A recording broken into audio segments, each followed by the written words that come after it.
guys, and welcome to my shelf. Today I'm going to be giving you a non-biased, spoiler-free book review of Heartless. I'm sorry if any of you really like this book. I just have a few pet peeves with it, a few nitpicks. People get protected over their favourite books and books that they like, and when someone says they don't like it, they kind of have like, why do you not like this book? So I'm sorry if I do upset you. I'll try my very hardest to make sure that this review is spoiler free as much as I can, but if I do drop any minor bombs that need to be included, I will leave timestamps in the description box below so you can mute whenever I possibly make a spoiler, and I'll also note how big that spoiler is so you can kind of debate whether you actually want to mute or not. And let's just get into it. So I was making notes throughout all of me reading this book, and it was a very slow process. It seems really long, like there are about 54 chapters in it. It's mostly filler. The chapters are really small, like some of the chapters in it are literally 3 pages long. Although there's a lot of filler and the chapters are really small, so that makes it a kind of a bigger book. Kath, the main character, is really relatable and I relate to her a lot. I feel like Heartless lacked the magic that Marissa Meyer had in the Lunar Chronicles book that I've recently read. It's very hard to put down, but not because of the storyline,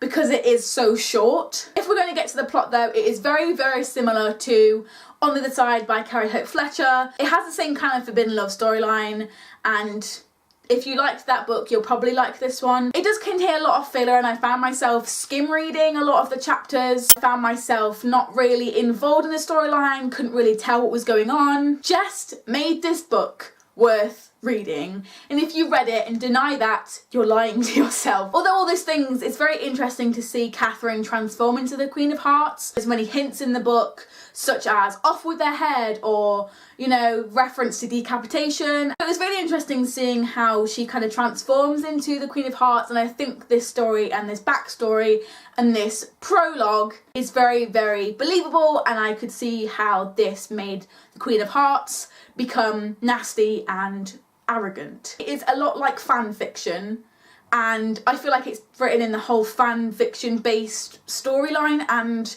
the way that it's written as well, the whole style. Comparing it to other Marissa Meyer works, like I said earlier, such as Cinder or any of her Lunar Chronicles book, this really is not her best work. If you're going to read a Marissa Meyer book, don't read Heartless, read Cinder, because this isn't Marissa Meyer to me. There is a little bit of cheating and dishonesty in this book, which made me feel a little bit uncomfortable, and normally I'm okay with love triangles and I'm okay with cheating, but this made me feel uncomfortable for one reason and one reason only. King of Hearts made me kind of feel like he was older than he is, and I don't know if it's because of Marissa Meyer's description of him or my personal belief, but he seemed a lot older than I thought he would be, and so it was kind of weird that a young girl was trying to date an older man. It kind of seemed a little bit weird to me, and the way that he acted around her, it just kind of sparked a little bit of a paedophilia in my opinion. That's probably a reach, but it seemed a bit weird to me. As I said, in character wise, I loved Jest and his backstory and the reason why he was in Hearts. I feel like it really picked up once Jest's story was revealed to the reader and to Catherine herself,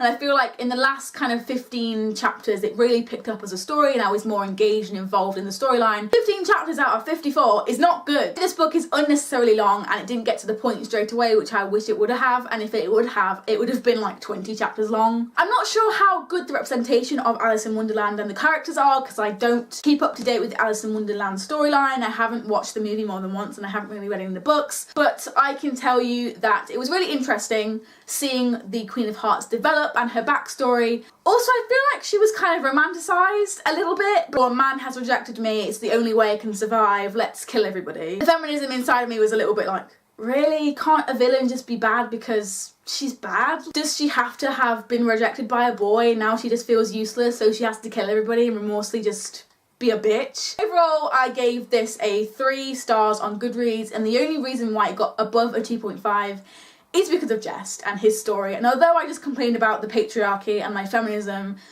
he was a good character, and I'm really sad about the way that Marissa Meyer romanticised them both, and I just think it could have been a good story without that. Thank you so much for watching my review of Heartless by Marissa Meyer. If you liked it, please give it a massive thumbs up and subscribe if you haven't already. I make bookish videos every single Monday, and I make main channel videos over on my main channel Sack Attack every single Wednesday. Link is in the description box below. Thank you so much for watching, and I will see you next week for another video.